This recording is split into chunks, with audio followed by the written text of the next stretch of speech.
The first item up on the agenda is something we added probably a year or so ago. It's the member and public comment period. This is a time period and it is for guests and or members to raise issues of interest. So this is set aside, and it sometimes evolves into a discussion with guests and the governor. Sometimes it does not.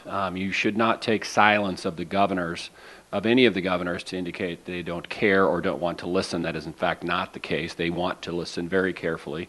That much they have assured me of, for sure. And so, but it is really a time for the guests to make comment on any issue. So we have a microphone. We just simply ask that you step to the microphone, identify yourself once again, please, and then state the issue that you'd like to address. Anyone? We have two people, please. And you can queue, everyone can feel free to queue up in the line if you like. I might be a little while, so maybe you don't get in line yet. Okay.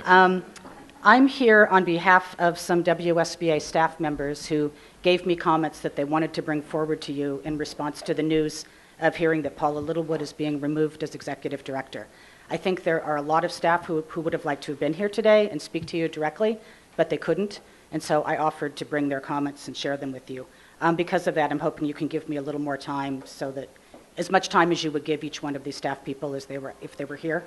I'm actually, just so people in the audience know, you're going to have all the time you need. This isn't a body that's going to try to cut people off and try to stop them from speaking. So please, as long as the rules are just to be respectful and to be respectful. If you would, please just hold 1 sec. Hold 1 second there, Carla. Thank you. The ground rules are really the ground rules are really simple, and that is to be as respectful and as courteous as you can be when we take the microphone. People may say things that some don't agree or agree with. That's not the point. It's just trying to show some respect and courteousness to people as we have this dialogue or listen. So those are the ground rules. You will have all the time you need, as will every other person in this audience. And then, Carla, you wanted an identification, I believe. We can do that. Okay. Yeah, Thank you. This is Pam Inglesby, Bar Services Manager at the State Bar. And as I said, I'm bringing comments from several other staff who couldn't be here. Some of them are signed, some of them are anonymous. I'll read them all. First, I feel that Paula has worked tirelessly in leading us in our mission and advancing our guiding principles, and heading in a different direction seems very wrong. That's from staff member Amy Christensen. The next one, seldom do I come forward to speak out about matters that concern me. Your decision to terminate Paula Littlewood as executive director, however, compels me to do so. I have a long and unique 20-year relationship as a temp with the WSBA. I've been fortunate to work with an amazingly creative and talented staff over the years, including 15 years with Paula as executive director. In my opinion, she has played a significant role in safeguarding and promoting the health of that staff. The employees are competent, committed, and regularly complimented by the attorneys in the state as going above and beyond with their assistance. I also have a personal experience of speaking with many attorneys who have acknowledged their appreciation of the WSBA staff. This doesn't just happen on its own. It needs an executive director who supports and provides a positive environment for its employees. Paula Littlewood has gone above and beyond in providing that support. The WSBA, under Paula's guidance, has moved in the direction of playing a significant leading role among bar associations in the country. So why the move to dramatically change this situation? Would it not be far better to work more closely and openly with the staff in these changing times? In closing, I would like to confirm my total confidence in this excellent staff and the work they do. They, and ultimately all the attorneys in the state, definitely deserve your support as well. Thank you. And that is from Diane McAllister. And then now I have a couple on my phone that came in a little bit at the last minute. The WSBA is a complex, dynamic organization that has dueling missions to serve the public and the legal profession. In the last 2.5 years that I've been at the bar, it has been a privilege to serve under Paula's leadership. As a young professional at the bar, I have always felt supported by the leaders of WSBA, but especially including Paula. She is a source of strength, conviction, and insight, and she will be sorely missed. Every day, the staff of the WSBA work hard to provide services to members and implement programs that will help protect the public. The last year has been difficult, to say the least, but having our leader removed suddenly and without warning is now a massive barrier to normal operations. I am worried about the impact on the organization, its staff, and ultimately our mission. Obviously, I don't know the circumstances that led to this, but judging by the fact that Paula has continued to serve and will do so until the end of the month, I cannot imagine the reason was anything other than personal. As a staff member, it is frustrating to think that politics could be a sufficient reason to derail the function of this organization with this much responsibility. The mission of the WSBA is critical, and because of that, we will continue to push forward in the midst of uncertainty. I hear from members every day who need help and support, and I will continue to do everything I can to provide those services. As you decide what to do next, and as you consider the leadership of the bar, I hope that you will consider the needs of the organization and ultimately the best interests of the public. I would also like to respectfully suggest that a leader from within the organization would be the most ideal candidate to help lead the bar going forward. Understanding the culture, functions, and competing roles of the bar is a critical quality for any leader here. Thank you for considering my comments. And that's from Destiny Evers, who is our practice management advisor. Okay, here's another one. The staff at WSBA was already needing to accept having to work through a period of deep uncertainty about the future of the organization and about the future of the parts that each of us currently plays in advancing WSBA's mission. For reasons that any reasonable person should be able to readily understand, continuity in our top leadership until these structural questions are resolved has been a vital piece in maintaining our morale and in maintaining a sense of normalcy in the daily operations of the Washington State Bar. The news of our executive director's involuntary departure in the midst of this uncertainty and at time of other major controversies facing the organization has made an already difficult situation for the staff even more intense. It seems as though governors have either grossly underestimated or worse, may have simply disregarded altogether the deeply negative impact that this change at this time would have on the people upon whom this organization relies each and every day. Removing our executive director from her position at this time after so many years of faithful service to the WSBA has been a mistake that will have ongoing and serious negative consequences. And another one, Paula has moved forward this organization in many ways and is recognized as a national leader. She is approachable and communicative with staff. The decision to terminate her appears to have been made in secret and without input from staff. The only reason I can imagine that she was terminated is as a consequence of her support for staff. We already feel insecure because of the discussions about a potential change in structure, and this action is breeding more fear. And that was from a long-term staff person of more than 20 years. And I have one more on the phone, almost done. Sorry. I am torn as to what to say, but I do want to show my support of Paula. Having served several years on a board, I can understand more than others why the Supreme Court voted to not interfere.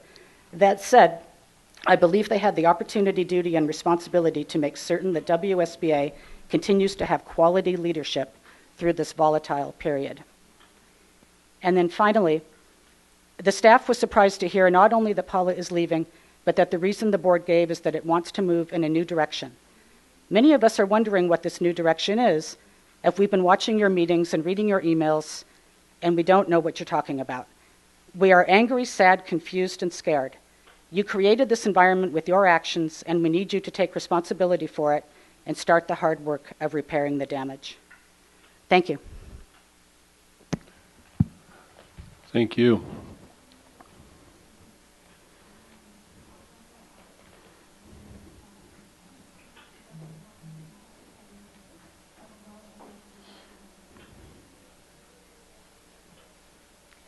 Good morning, governors and our president and Paula. My name is Ayn Peterson, and you probably know me from my proliferation of communications. I've been watching and reading, and I do have an opinion on several matters which I'd like to bring up today. And the first and foremost is I spent 30 years at Boeing before going to law school. I worked at Boeing 30 years, was retired for 10, and then went to law school. But during those 30 years, I was on the board of directors of multiple professional associations, and observing here the voluntary status, as our president pointed out earlier. Thank you for the many hours you devote to us. I know from experience that the few do the work for the many. I appreciated the recent state of the bar. I would have, I hope it comes more than just once a year like so many people do, State of the City, State of the Union. Maybe monthly. I don't know what President Pickett's plans are, but it was very good. And perhaps some of the more controversial subjects could be mentioned. What was missing was any information about Representative Stokesbury's public hearing about doing away with the State Bar Act. Maybe some of us would have liked to have been at that hearing, but he was the only one speaking, and it appeared he had no co-sponsors. So I don't know what your feelings are about that, but maybe at a later writing we could know. You know, I've been prolific about talking about the mandatory malpractice insurance, and I've done a little analysis of my own. And it appears that about half of the active attorneys are in private practice, and then another half are in law firms of 10 or less, with half of those being solos, of which I am one. I have had insurance. My fear is that the cost is going to go up. And I also wished we could have had a survey, at least of the 5,000 to 6,000 solo attorneys. I've only got a list of those that have emails, but it's just a little under 6,000 of us. And of those 6,000, 1,260 don't have insurance. So those statistics said to me that a survey would have been easy to do and would have been highly relevant to this study. It's a beautiful study, but even in spite of the content, 68 pages, I still support the free choice of attorneys to choose their own business choice, whether to have insurance or not. Thank you for allowing me to speak today. And I appreciate meeting you, too. Thank you. Thank you. Appreciate your comments. Anyone else in the audience that, yes, Sue? And then I see another hand. So.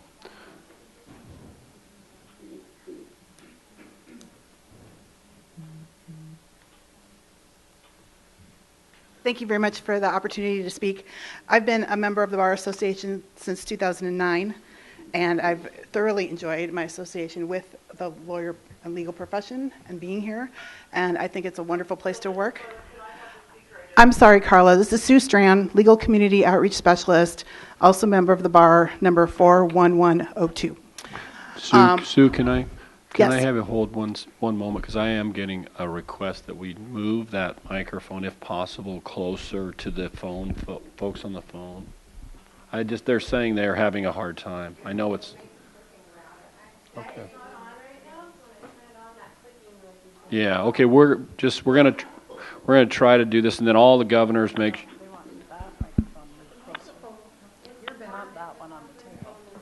If we can maybe move Sue. Kara, they want that Yeah. microphone. Let's move Sue closer. Yeah. All right. So let's do this, Sue. Here. I'll bring a motion, Sue. We just have you hold that closer. That's Okay. all. For the folks that speak, hold it closer, because we definitely want to make sure the people on the phone can hear. And then let us know if you can text. It sounds like we've been emailing and texting coming. If you cannot hear, please continue to let us know. We'll do our very best with the technology here. Thanks, Kara. Thank you. Yeah. No, thank you. All right, let's try that, Sue. All right, thank you. So I feel like I wear two hats sometimes, and sometimes it's hard to know how to think about these things or how to talk about these things because I'm an employee of the Washington State Bar, which I have very much greatly enjoyed. I've been here, as I mentioned, since, actually I started at the bar in 2004 as a temp. I came back after law school as a temp again. Then I was hired as a full-time person. Then I left in 2016, but I came back about a year ago. So I can't stay away from the bar. I love working here. I love my coworkers. I love the staff. I've always enjoyed working with the BOG. So it's just been a great experience for me, and I've thoroughly enjoyed it. But I also am a member, and I have some real concerns about things that have been happening recently. And I just want to say I'm not a great public speaker. I'm not a good orator. I just want to try and speak from the heart like President Pickett often does. And I just want to remind you of the oath of attorney that everyone took when they became a member of the Bar Association. No matter if this was your first bar, your fifth bar, wherever you went to law school. And I just was reading it last night, and I was thinking about some things. And 3 points from that oath of attorney when you all were sworn in by the court really stood out to me. One of them was abiding by the rules of professional conduct. And I think there's lots of technical rules of professional conduct, but there's also some behavioral rules of professional conduct. And I just want to have people think about their actions, their demeanor, their candor, and other things that have gone on with this board, other boards. Just take that to heart. I mean, all over our country right now, there is a lot of dissension at every level of government, probably within every level of families. I know sometimes it's hard to go home at Thanksgiving and talk to your black sheep brother about things, but think about civility and just doing the right thing. Also, one of the points in the oath of attorney is point number 7. I sort of already mentioned that. I will abstain from any offensive personalities. Okay, so again, it just goes on with civility. We don't always have to agree. There's a lot of issues that need discussion. It's okay to not agree with everybody. Democrats and Republicans can work together. BOG members from districts can work together. It doesn't mean you have to like each other. It just means you have to respect. Respectfulness, I think, is important. Civility, just keep that in mind, please. And then finally, maintaining respect, due to all the court and judicial officers. We're all officers of the court by virtue of our membership in the bar. We're all trying to help clients. We're trying to help the profession. So please just think of these things.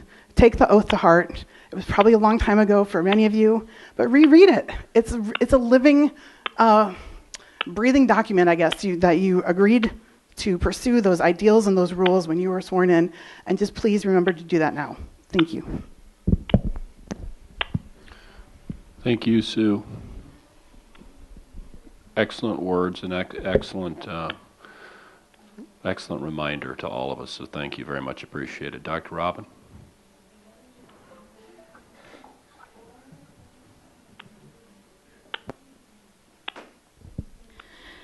Hi, I'm Dr. Robin Nussbaum, Inclusion and Equity Specialist here at the bar.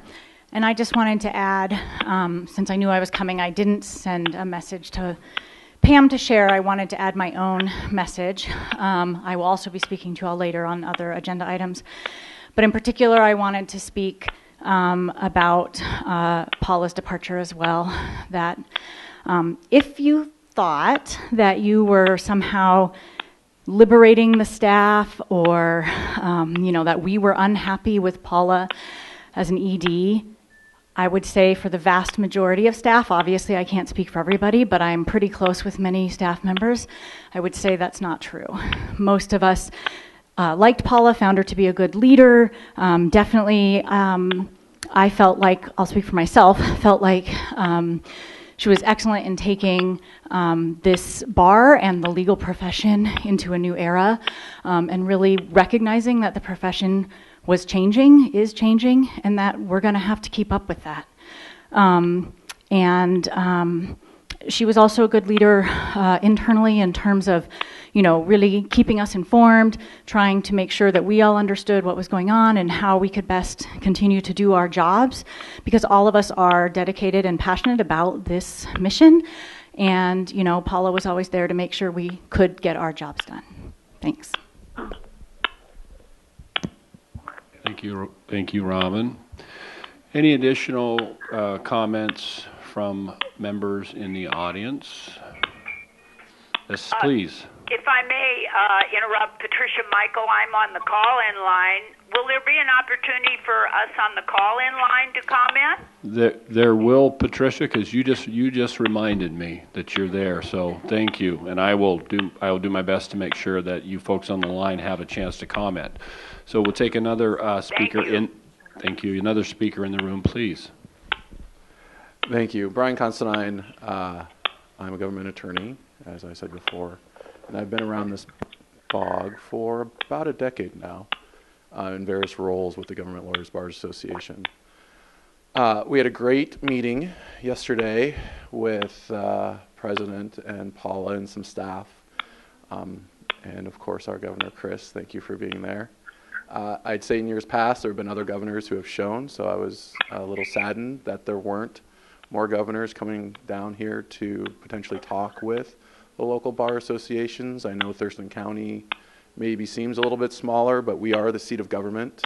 And some of the things that you're about to deal with, whether it's House Bill 1788 or the Supreme Court, clearly are seated here, and most of the people who they're talking to aren't necessarily the people who are in this room. They are the staff attorneys.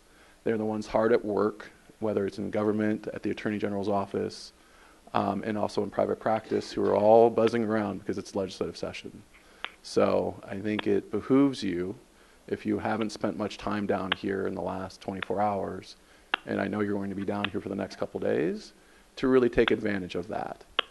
I use that as kind of a pretext to what I'm about to say, and that is, I'm a little concerned. There is a tension in this room that I have not seen in the 10 years, and I'm not pretending that 10 years is a good sort of measure, but I've worked for some very difficult government clients. I've worked with prisoners and cops and all sorts of folks who can't get along, some who wanted me dead, literally. But you know what? Like, tension is normal in those sorts of situations. Tension in this type of situation does not seem normal to me. And so the decision that was made, I've been in legislative session. I'm actually taking time out. I'm not over at the Hill doing some of the stuff that I usually would do because I felt that it was necessary to kind of come here and take it or leave it, however you want. But I figured I'd provide some of my comments because I know some of the people at this table who I've known for many years. I know staff. I've known Paula for a while, but not closely. So I figured I would bring this forward, kind of my observation. The buzz around the legislature is that this place is out of control, that whatever y'all are doing, we don't know what's going on, but there are a lot of lobbyists who have a lot of power who can make a lot of things happen one way or the other, and everyone wants to know what's going on. There are folks who I would have expected would have kind of known about what happened in January and Paula's forced resignation, who did not know and are just finding out about it in the last 24 to 48 hours. So it'll be interesting to kind of see how that works. I know you're going to have a report on House Bill 1788 later. That bill's moving for a reason. That bill is moving because the legislature doesn't know what's going on with y'all. And as someone who's part of this practice, that is concerning. And that's why I show up and let you know, because I live in that world.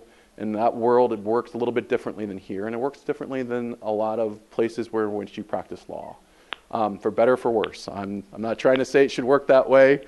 I get frustrated, especially on the government side, of kind of how things work, but when you don't engage a process, you don't understand the process, then things can happen to you. And I've always seen this Board of Governors, but also this agency, in our many years being, close, very akin to a government entity. And so that's where government lawyers and those with us government experience, we can kind of look at this. I have 5 commissioners. 5 commissioners is nothing like the sorts of numbers that you have here, but trying to get 5 commissioners to agree on anything is nearly impossible.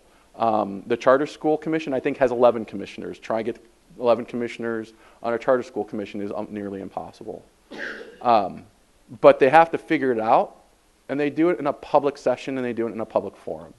And they make sure that those members of the public know what the direction is.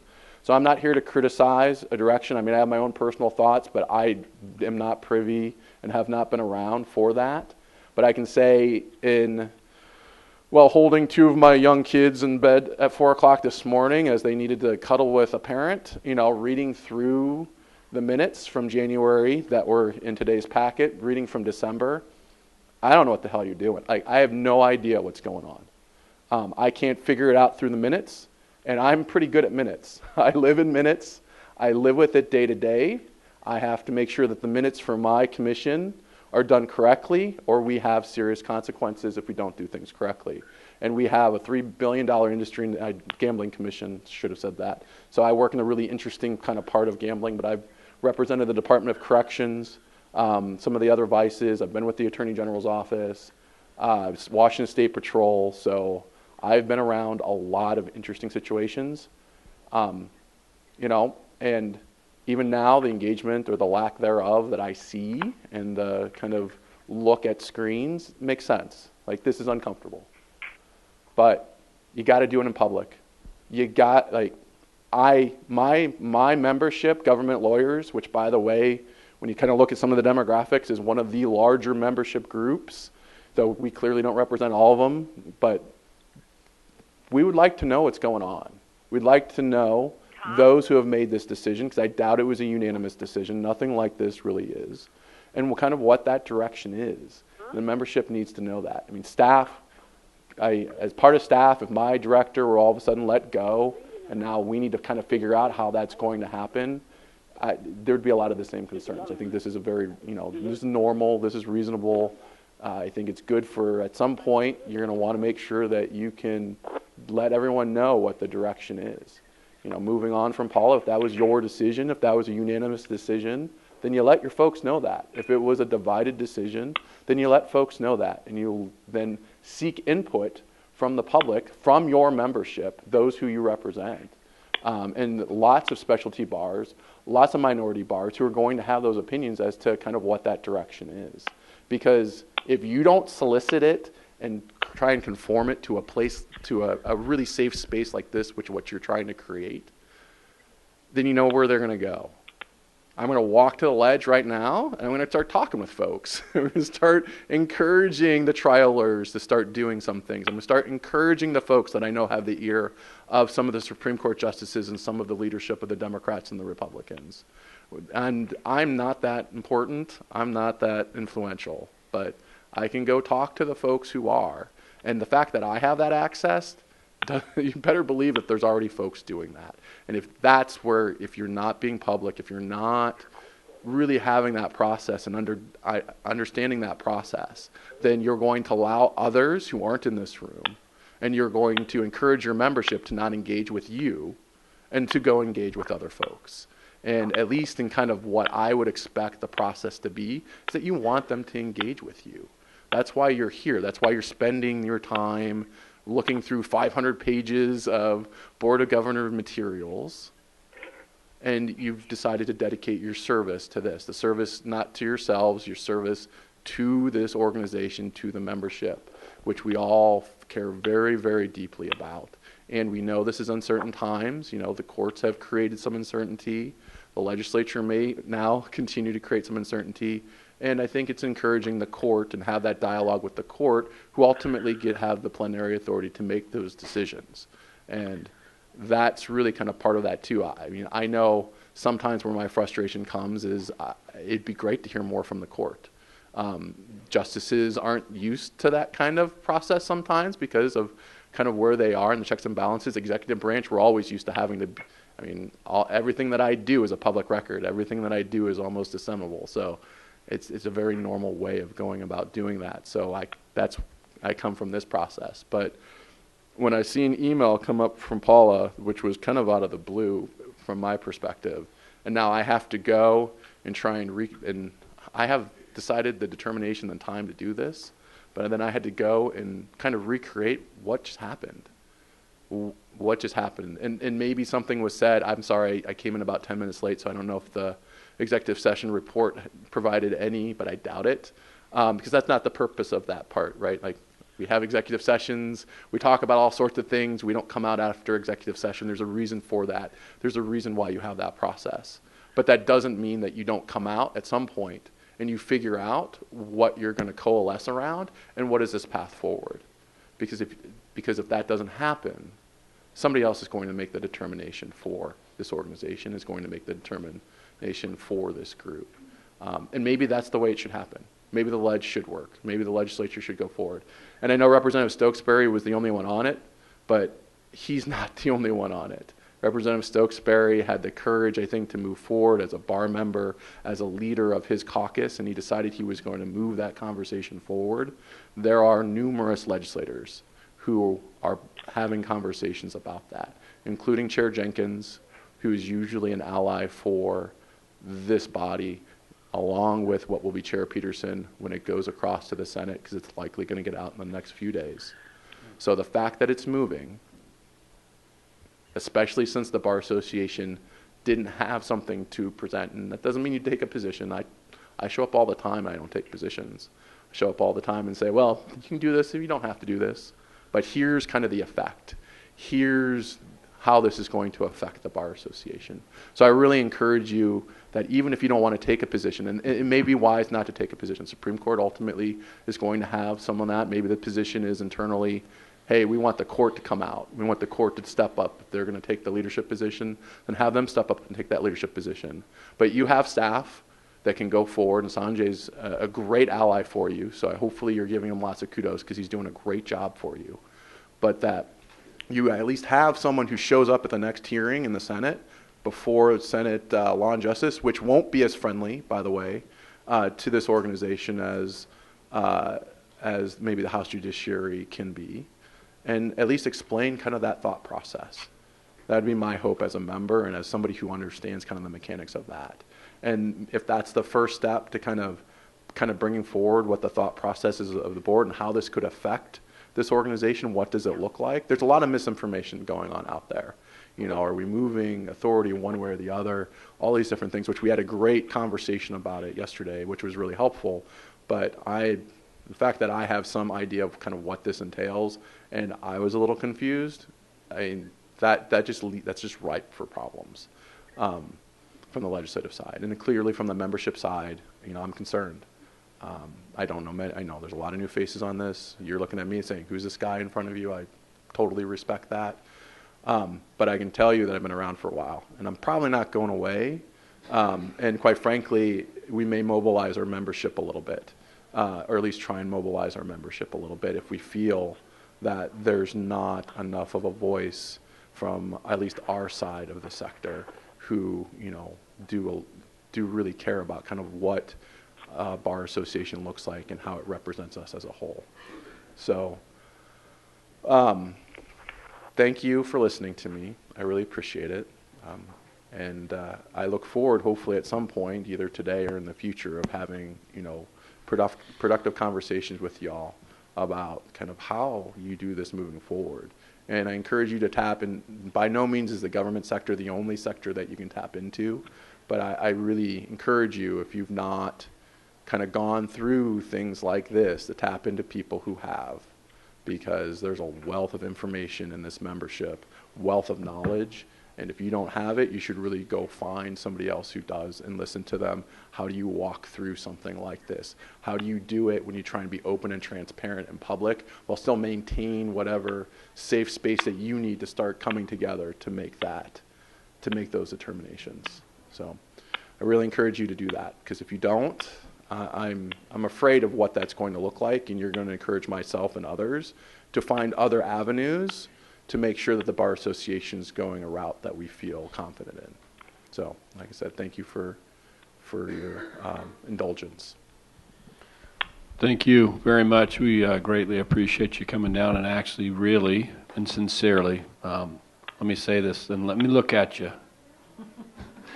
We sincerely thank you for taking the time to come here and share those words with us. Very meaningful, very powerful, well thought out, and greatly appreciated. So thank you. All right. Any other? This is Karen Denise on the phone. Excuse me. This Karen. is Karen Denise on the phone. I know it's already been announced, but I'd just like to request that all the callers take a moment to double check and be sure that your phone is muted. It's really difficult to hear. There's a lot of background noise. Thank you, Karen Denise. And then I've got hands from governors here. I'm going to check anyone else in the audience, because I know we have people on the phone. There's one more, okay. And I have not forgotten the folks on the phone. Please, welcome. Hi, I'm Colin Wrigley. I'm a communications specialist with the bar. For anyone on the phone who's curious what I look like, I took your photo a few months ago. So I really don't want to be here. I don't like public speaking. However, this is a weird time to be doing this job. And I really, really like my job. And I told that to Paula the other day. I think she's transparent, she's approachable, she answers questions. And I don't know how many people here have worked in maybe a private sector corporate type job. That's not usually the case to have that from the top down. Usually there's a level of intimidation and people, there's scuttlebutt that everyone's afraid of them and you don't want to upset the top brass. And I haven't found that here. And just to share one thing that sort of blew my mind when I started this job. Paula takes every new employee out for coffee to just talk. There's no agenda. There's nothing other than to get to know you. And that's atypical. That's not normal. That's not necessary, really, but it helps. I think now there's a name to the face. I can talk to her if I run into her in the hallway, and she's not, this the bigwig that you just sort of avert your eyes and you go by. I feel at my job that I'm set up to succeed, and this goes from either Paula down to all the various, I don't know if bosses is the right word, the people who outrank me. I like all my bosses. Again, I don't know if you've worked in any other fields. How many of you have liked your bosses? Just to be completely honest, I have not liked a lot of my bosses. But they're great. They help me succeed. And more than that, I feel like I'm actually contributing, and I feel like I'm set up to help contribute. And I get to come into work, and I get to do really amazing things. I talk to amazing people, and I work with super smart people. I find myself inspired by them, challenged by them, a lot of times really intimidated by them. But it's a really great work environment. And I would say that to remove the executive director at any point, given what I know, again, I've only been here for about maybe a year, I think that's short-sighted. I think to do this now is, it almost feels like we're trying to, there's too many fires to put out. And now there's a new fire. It's as though someone's running around with a torch, lighting new fires as we're worried about the little ones behind us. And it's exhausting. Working in the communications department, it's above my pay grade to put out this type of messaging, but you don't want to see your organization in the newspaper. And it's been in there twice now, since I've been here. And again, I think this is just having a trickle-down effect where it is hard to do my job sometimes. When Paula made the announcement, I didn't do my job for a couple hours. I sat there trying to do some work. But how do you do that when the executive director announces, oh, she's been fired? Not fired recently. She was fired in January, and she's going to be gone by the end of the month. Oh, by the way, we'll have fun at our holiday party before she leaves, which is weird. And I think I'm losing my train of thought, but I just I found this announcement really disappointing, really distracting, and I don't see how this is helping the organization, don't see how this is helping the members, or just the profession, or certainly the public perception of the profession of law. So that's all I have. Thank you. Your comments are well taken and very much appreciated. Nancy gave me the signal that's her signal for I'm going to be really short. Or that I'm already short. Oh, all right. So, for introductions, I'm Nancy Hawkins. I'm the liaison from the Family Law section. And since our section meeting is in 2 days, we have not yet had a chance to discuss this development, so I'll be just speaking for myself. And I wasn't planning to speak, but I listened to Brian and I listened to some of the other comments. And I started reminiscing about a year ago when it was the board meeting and then the meeting with the Supreme Court the next day. And I'm pretty sure it was a year ago that we had another shocking development from the board announced at the Supreme Court meeting, which was the executive director at that time said, oh, after no discussion at the board meeting, certainly in public session, then all of a sudden the next day there was the request from the board president to the Supreme Court that the Supreme Court should take over management of the Bar Association because the board was out of control. So once again, here we are with a decision having been made by the board with no public discussion, or at least in a public session. And certainly I've heard a lot of positive comments about Paula, and certainly heard in the past negative comments about Paula, and I'm not going to get involved whether a change in leadership was a good idea or not, because it's happened. There was always room for improvement. But the issue is, as Brian describes it, is this really the way an organization of professionals should be operating? So a year ago, it was a different group in charge, and there was a lot of complaints, myself included, about decisions being made in secret and meetings happening outside of public sessions and people caring only about having a majority. And then a group of people who called themselves reformers said, we can't have it that way. We have to do it differently. We have to be better. And so then, now those people are the majority.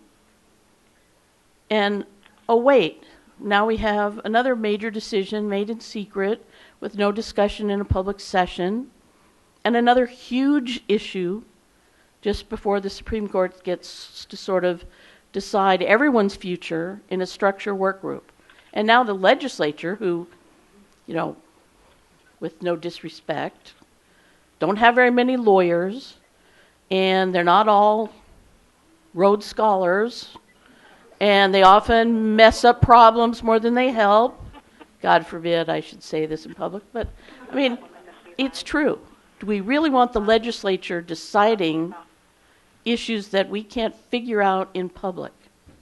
I look around this room, and there are people that I've talked to over the past few years that I've been coming to these meetings, and you all did a really good job with keeping this all a secret. And I guess you're proud of that, but now you got a whole bunch of people going, well, what the hell? Because these kind of things just shouldn't be done in secret. So there's supposedly some new direction. Well, where's that new direction? Where's the 12-page plan for the future that deals with whatever issues we have? We had a near revolt from staff at the last board meeting because of this board's actions in secret. And now we have the staff unhappy again because of this board's actions in secret. So for years, the family law section's been complaining about the actions taken with regard to sections, either in secret or without our input. Do we not learn anything? Come on. Look around the room. You are lawyers. Most of you in practice. I don't get to have my decisions in my cases made with just me talking. Judge, let's go out for a drink and talk. Everybody gets to talk. Everybody talks in public. Everybody presents their evidence, and then hopefully a reasoned decision is made. This is craziness. No names are available. This is just craziness. We don't know where we're going tomorrow, let alone next year, next 5 years. But all I know is secrecy doesn't work. All it does is, I guess it makes the board feel better that they've made a decision. But look around at the people here, the people calling in, I'm sure you've all had people buzzing you and texting you and emailing you wanting to know what the hell's going on. I have, and I knew nothing. So if we have a new group of people in charge, and people I like, for the most part, let's do things differently. I've been shocked to hear about this bill in the legislature and that we're not actively involved in opposing it. Actively down there every day. But then I remember from the budget meetings that I've complained about for the last several years, what do we have? Like one or less than one staff FTE devoted to legislative stuff? Well, here's our punishment for that, isn't it? So this isn't about Paula. This is about how we make decisions, how we act responsibly, and how the public views us, and how the rest of our profession view us. And right now, it's not very good. Nancy? I can't see you through the timepiece, but I just want to say thank you for everything you just said. Greatly appreciated. Anybody else in the live audience that wishes to step up to the microphone, you are welcome to do so at this point, please.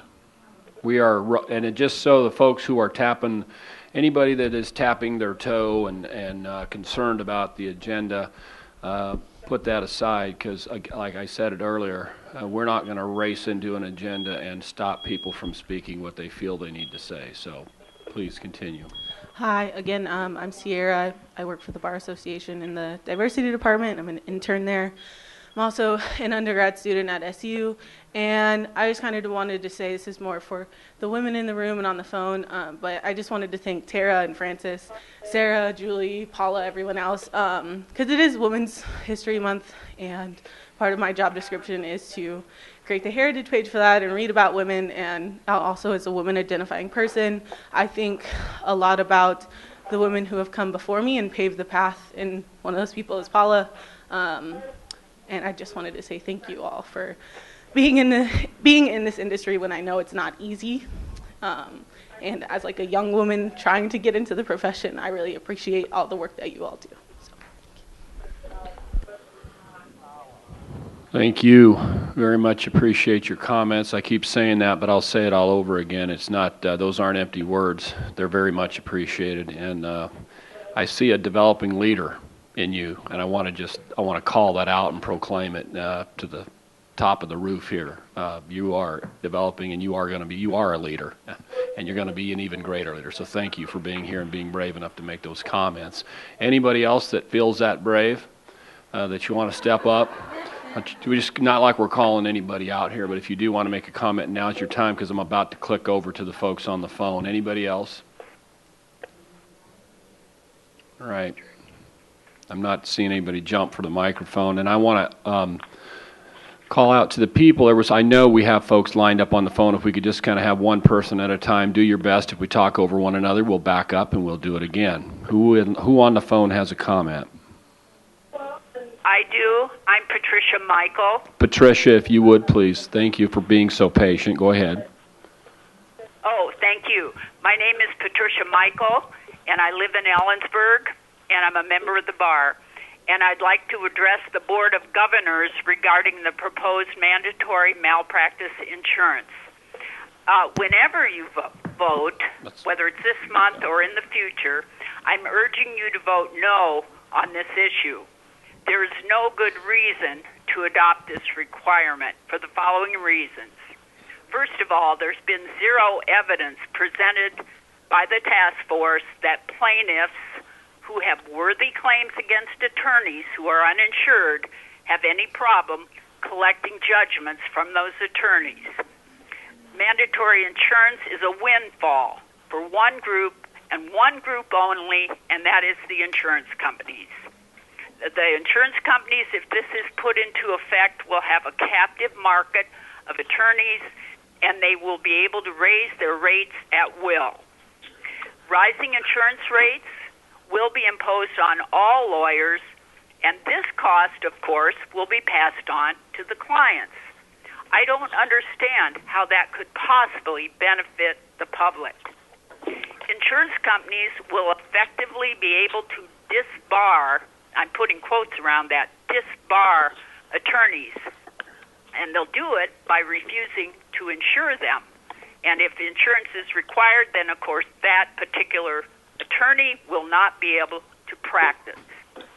Pro bono and small practitioners will, if we have mandatory insurance, over the course of time, disappear. And this is due to the cost of insurance, the rising cost of insurance. Due to the disappearance of low and pro bono attorneys, poorer members of the public will suffer. And of course, those are the very members that the bar is consistently trying to help. The public will be forced into litigation against insurance companies. And as most of us know who have been in practice for a long time, insurance companies are very formidable opponents in court. Insurance companies have many exclusions from their policies, and those exclusions will be used to foreclose relief to clients. And when there is mandatory insurance, it reminds me, I don't know if you remember this nursery rhyme about the spider and the fly, but what was said was, "Come into my parlor," said the spider to the fly. So I'm reminded that insurance companies are the spider, and the fly are the small firms and solo practitioners that the task force is in favor, or appears to be in favor, of trying to force into the insurance company's web. But once insurance is mandatory for all lawyers, whether they currently have insurance or not, will be captive. They will be caught in that web, and all will be drained by insurance companies.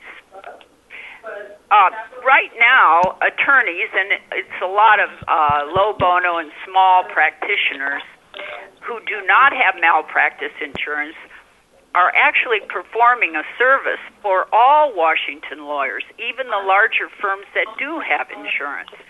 And this is because insurance companies know that any lawyer, including a large firm, can drop insurance if they so desire. So if the prices rise too high, they can leave, and the insurance company is left holding the bag. Without this safeguard of freedom of choice to either have insurance or not have insurance, we are going to all be at the mercy of insurance companies. Thank you for your time. Patricia, thank you. Appreciate it. I'm going to emphasize that the governors need to take your comments and sort of put some brackets around them, and we're going to call them the spider and the fly comments, and we're going to hold it for the mandatory malpractice insurance discussion that's about to happen. So I'm glad you brought it up now, because I know you're on the phone and you probably got other work you got to get to. So, but Dale, please just hold those comments in your mind until we get to that discussion. So thanks, Patricia. Any other comments from the phone? And if they're mandatory malpractice comments, if we could, if possible, if you would be able to hold those until we get to that item on the agenda, that's great. Go ahead. Continue. Next.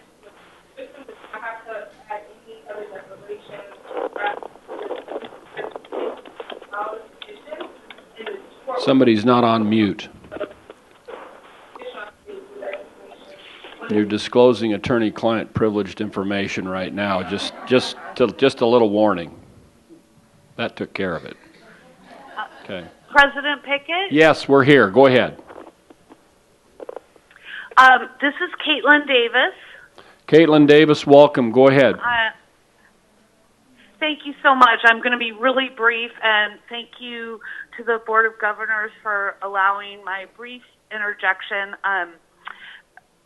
I would like to speak to the malpractice issue as it relates to pro bono lawyers in a minute, but I'm not calling for that reason. I'm calling because I am the executive director of the Legal Foundation of Washington, and I am the member of an informal group of directors of law-related organizations. And this informal group includes directors of the trial lawyers, the defense lawyers, different county bar associations around the state, and other law-related organizations that include legal services, but we're not limited to that. And I want to state for the record that unequivocally we stand behind Paula Littlewood and the staff of the Washington State Bar Association, and I want you all to know that. And that is all I have to say on that issue. Thank you. Thank you, Kaylin. Very much appreciate your comments, and also just for holding the malpractice, mandatory malpractice comments for just a little bit later. Anyone else on the phone, please? And Jim, we got Jim. One more. Okay, Jim. All right, no one else on the phone. I'm going to take a comment from Jim McPherson, please. I would like to. Who's on the phone? This is KJ. This is KJ Williams. Okay, KJ, please, and then I'll take one from you, Jim. I gave you a head fake. Go ahead, KJ. That's okay. I was just waiting to see if anyone else was going to speak. I want to express a concern that I have, and part of it stems from the meeting that took place in January. After I spoke in January, I stepped out of the meeting for a little bit, and at some point, I believe one of the board members on the phone made a comment about the staff sounding like something like a lynch mob.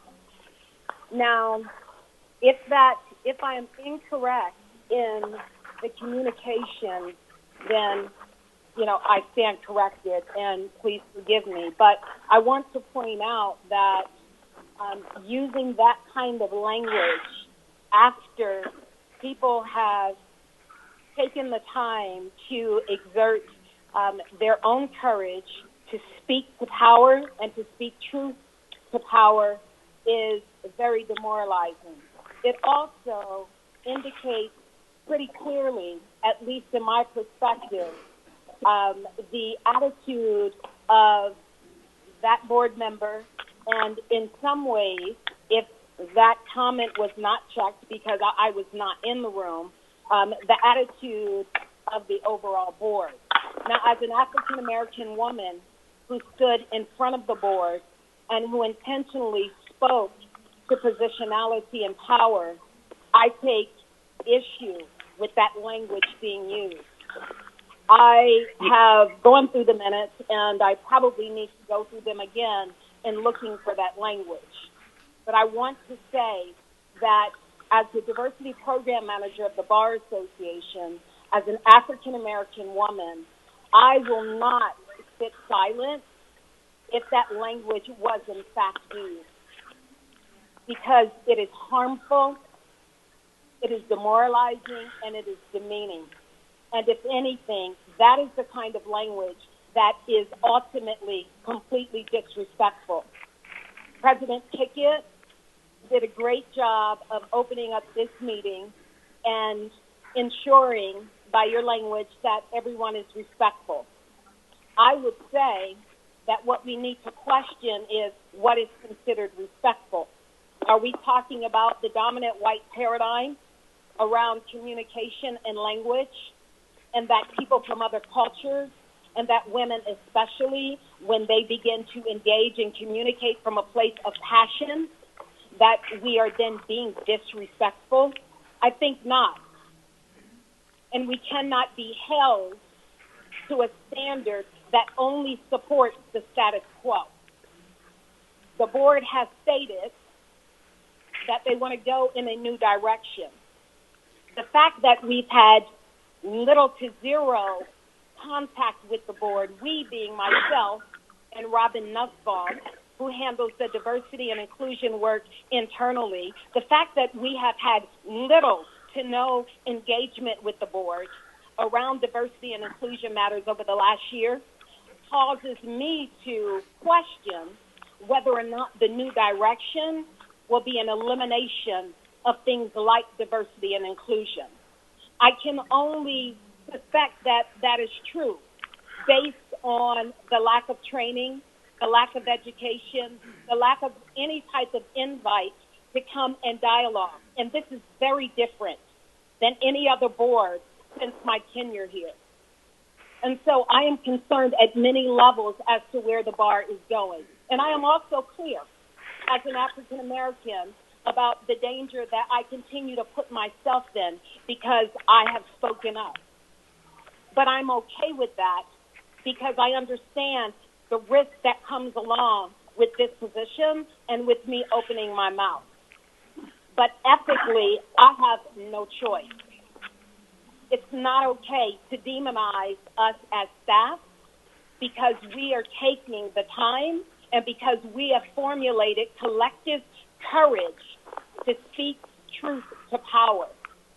And so I am saying to the board that in your response to us, we demand respect as well. I personally demand respect. And if the word lynching and mob is used again, then we can have a different kind of conversation. Because when a group of people is advocating for their own right to be heard, that's not a lynch mob. And the historical significance of being lynched is not something to be played with. I have 7 African-American children. 7 of them. My ancestors were slaves. Do not use that word or that phrase again. That's not a request. That is a frank statement because I won't be silent. And if this is considered disrespect, then I think that we need to go back to talking about the expectations around the white dominant paradigm and who gets to set the stage and who gets to have a voice, who gets to be heard, who gets to be respected. Paula has been the leader of this organization for many years. Paula and I have not always seen eye to eye. Paula and I have had tense conversations. But I can tell you this, and we don't always agree, but I will tell you this. Under her leadership, diversity and inclusion has expanded. We are known around the country. Law firms are calling every single week with a request for us to come in and share our expertise. Paula Littlewood is the one who created the opportunity for that.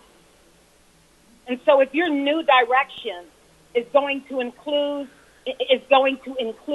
a reduction in those types of services or a complete elimination, then it's not a new direction.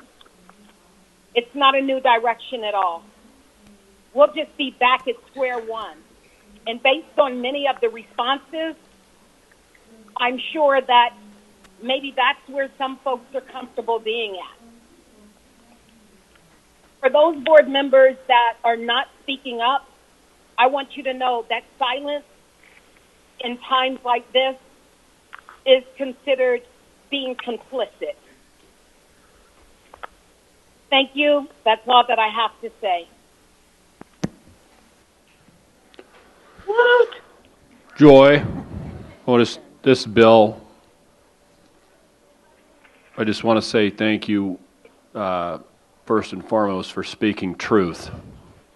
I can tell you personally, I greatly appreciate you being brave and continuing to speak truth, regardless of whether it stings or not, that you're willing to do that. So, again, very much appreciated. Who else do we have on the phone? I'm not forgetting you, Jim. I'm trying to just make sure. Anyone else on the phone before we go back to the room? All right. Mr. McPherson, welcome.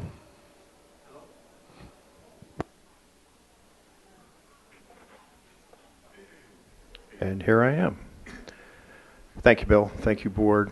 You all know that I've attended these meetings since 1998, so 20 years now. I've been in almost every meeting.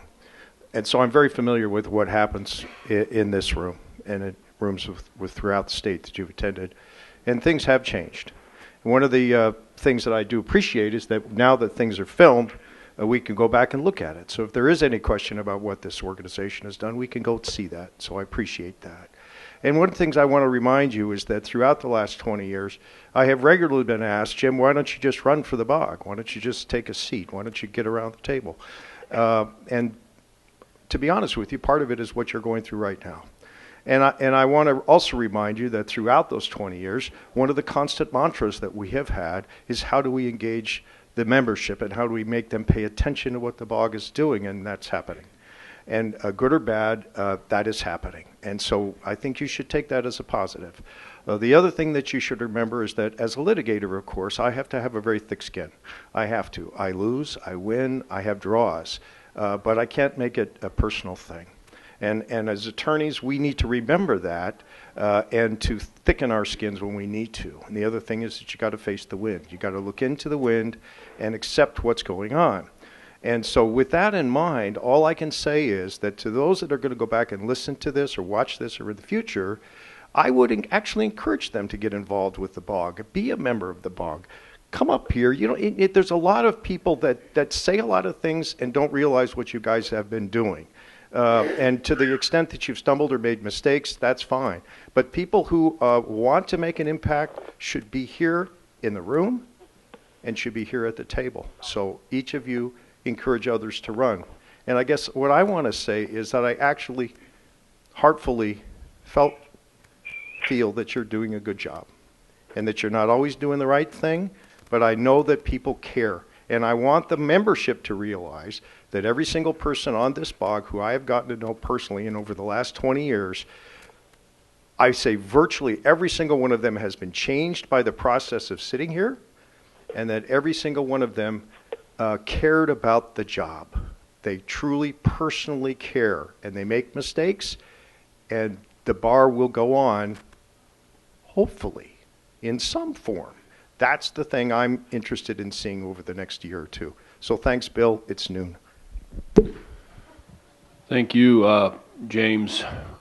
As always, appreciate you being here and speaking out. We have, and we're going to come back to the governors here, but Inez has a comment. Anyone else? And if anyone else has we're about to wrap up here, because as Jim pointed out, it is noon, but we got a little more time. We'll squeeze a little more time out of it.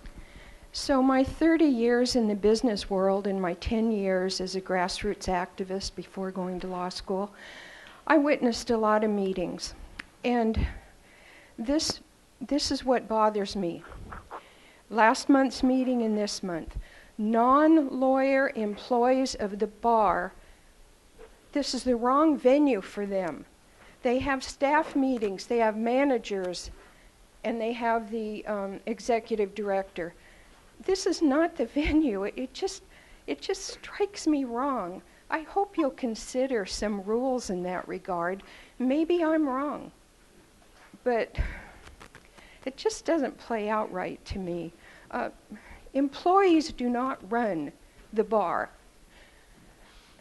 To be admonished time after, well, I used my minute. I made my point. Thank you very much. Thank you. And I will just say just briefly that actually the employees, the staffers that work for the WSBA, they do the heavy lifting day in, day out.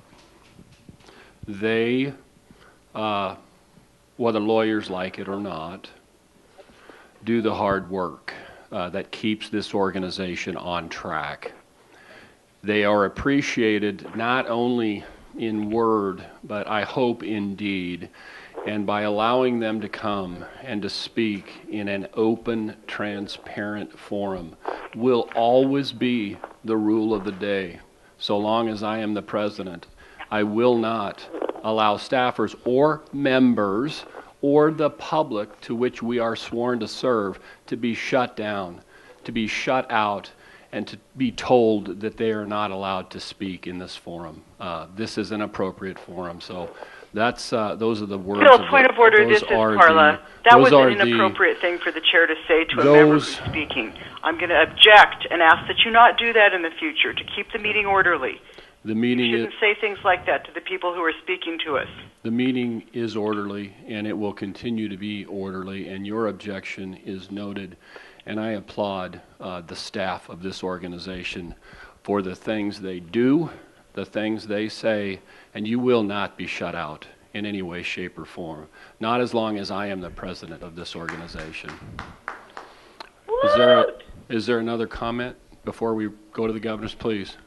Hi there, my name is Paige Hardy. I am a staff person here at the Washington State Bar. I'm also a member of this bar. I'm also a board member and member of several minority bar associations, so I very much have an interest at stake.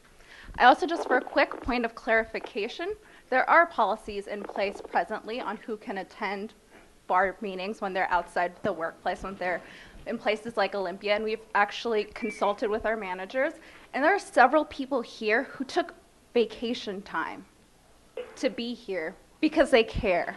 And so I just want to recognize the fact that there are people here who had to take time off of work because they care about what's happening. So to insinuate that this is an improper venue, that they are taking time inappropriately off of work, I just want to reiterate that these people are here because they care. There are people here that are members of the public, and our dedication to this organization should be highlighted. Thank you very much. Yay. All right.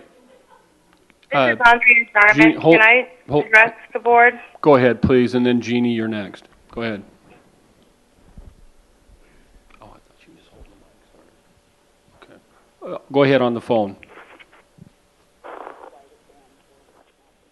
Yeah, this is Andrea Zarman. Is it okay if I address the board at this time? It is. Go ahead, Andrea. Thank you. I hope you can hear me okay. I just want to share some sentiments, and I appreciate you giving us the opportunity to do that. I just strongly feel that good leadership takes courage and transparency and accountability and diversity. And right now my concern is that I sense a lot of lacking in these attributes. There are several current BOG members who came to the BOG and they expressed that they were there for exactly that purpose, that they were there to represent the members and to ensure transparency, and yet those same members are now participating and orchestrating decisions that lack transparency and accountability. At the last regularly scheduled meeting back in January, we had that unique and powerful presentation by by staff members, your team members, expressing their concerns about a particular board member. There was a subsequent motion and a vote, and based upon that, that member was removed from the position of treasurer. Today I heard him announce himself with that same title again. Yesterday, along with all the other members of our bar association, we got the notice about Executive Director Paula Littlewood leaving the bar association. I just want to emphasize, Paula Littlewood has been nothing less than a phenomenally committed, innovative, and brilliant leader for this organization. Her commitment has been just unparalleled in terms of what she tries to do for the Bar Association, its members, the community. And irrespective of where you have disagreed or where we may have disagreed with her on various policies and positions, there could never be a question about the tremendous strength that she has brought to this organization. The BOG that I served on had an openly gay president, several members of minority communities, a near equal number of women. We dealt with the governance task force. We dealt with hard, difficult issues, the bylaw amendments, triple LT inclusion, diversity issues, diversity training. And now we hear that there is a new direction, that is the purported basis of Paula's removal, and it seems to be sort of the undercurrent of a lot of other stuff that's going on there. But yet that new direction is not yet articulated in any language or any paper or any sort of ideas and themes that's been openly promoted. But what we do have is the context in which this new direction is coming. And that context is that we have BOG members who are being promoted after credible allegations of sexual harassment. We have little discussion in diversity training, little discussion and education around diversity issues. We have the absence of invitations to address these issues. We are freely and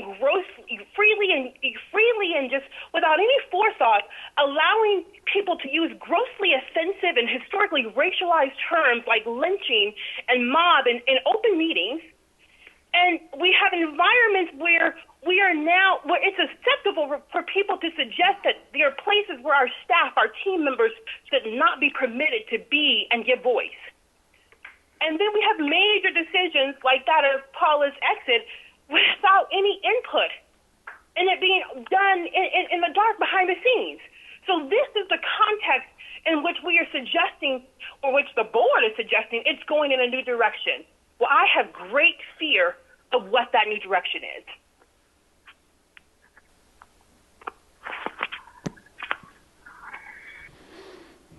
Is that everything, Andrea? Yes. Thank you very much. Appreciate your comments. Jeannie Cotton, you're up. I hope this is the last comment because I'd like to end things on a high note.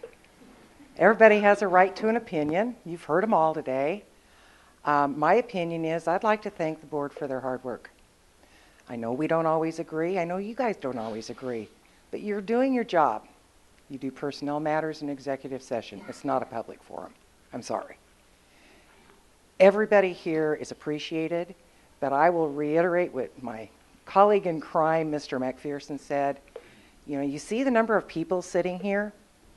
How many times over the years have you all heard me and your predecessors heard me say, get involved with your bar, come to the meetings? Not just when you have an issue on the agenda, but every single time, like we do.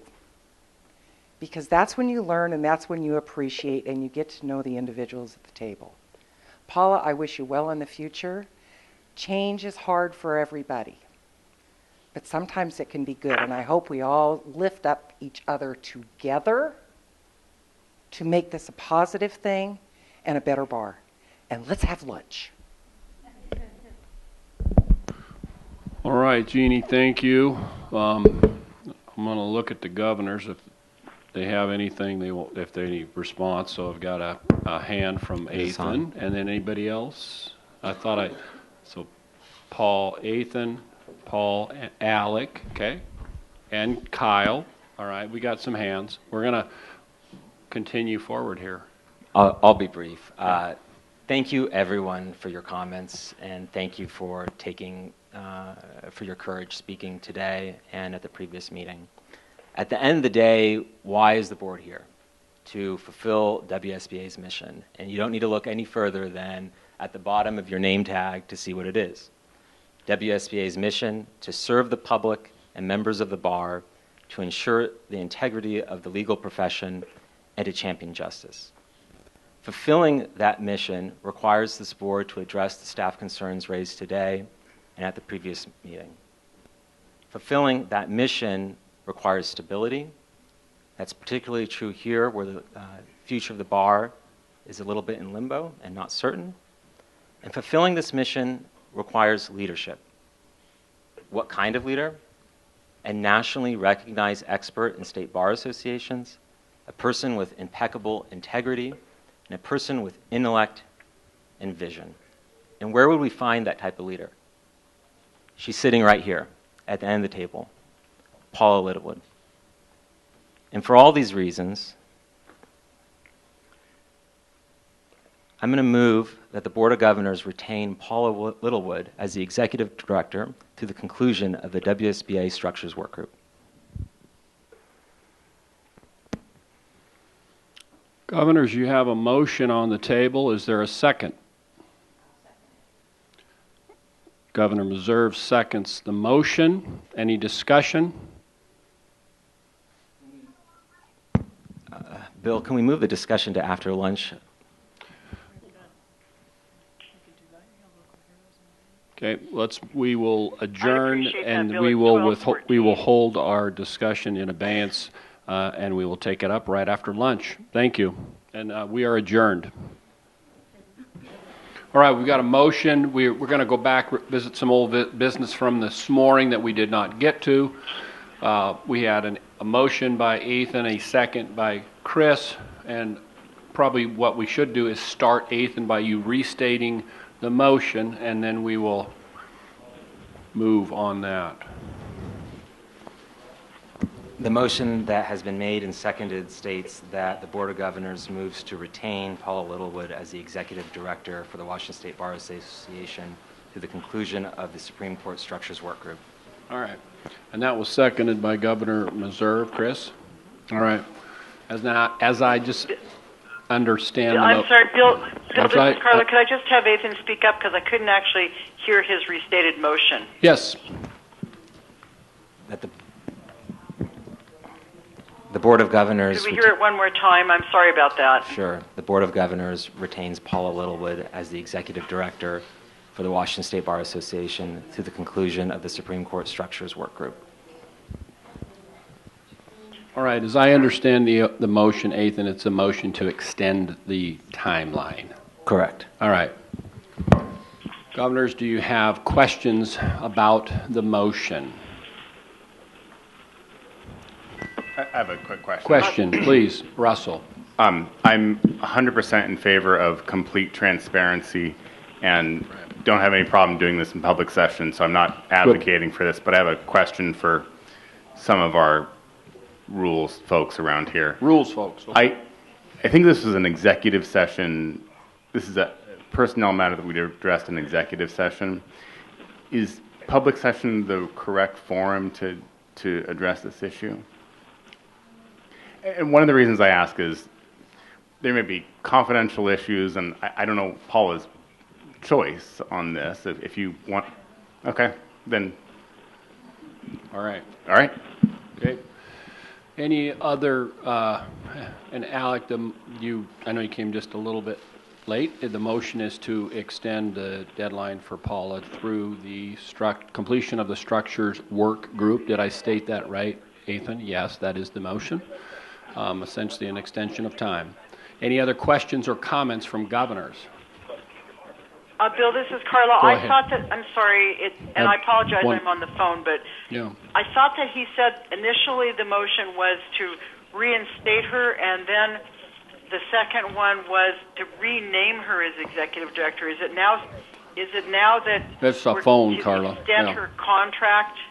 I guess I'm just yeah, really that, confused about I what think it is you. I voting think on. you might have a bad phone connection, so I'll try to restate it again. It's a motion to extend Paula's. I can't hear you, Bill. That's okay. I'll speak a little louder. It's a motion to extend the timeline for Paula's departure up to and through the completion of the structures work group, which is convening with the Supreme Court.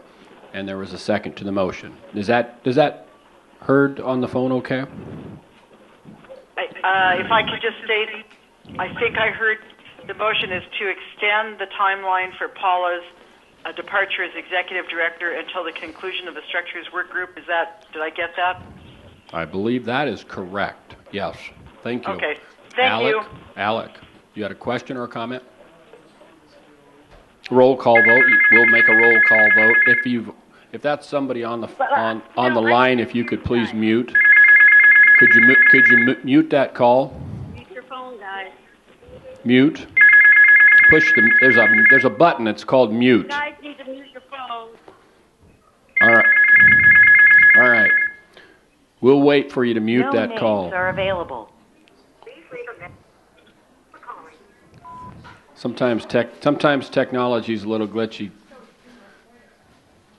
Does that mean someone's trying to record? Is that what they're doing? Go ahead, Julie. I'm not a techie person, Yeah, so. I don't know if someone's trying to, but if it actually goes to their message machine, then It'll be recorded. It might be Right, being recorded. which is a good reason that we're in public session for the whole entire world to hear it. Yes. All right. And that may be maybe it'll perhaps make YouTube or something, but all right, go ahead. Do you have another concern, Julie? Sorry. Well, just that it's illegal to record phone calls unless you have the permission of people. So hopefully whoever's phone that is will make sure that it's not recording. All right. Yeah. If you're recording, we'd ask that you stop unless you obtain the permission of everybody here in the room, and that would be super complicated to do. So, Ethan and then Dan. I just want to add that I think this is the bare minimum that the board can do under the circumstances in light of the legislation, the concerns raised this morning, and the fact that Paula is probably the best person in the country to help navigate the change in legal landscape for the Washington State Bar Association, and we would be honored for her to stay on through the conclusion of the work group. All right. Any other question? Dan, you had a question.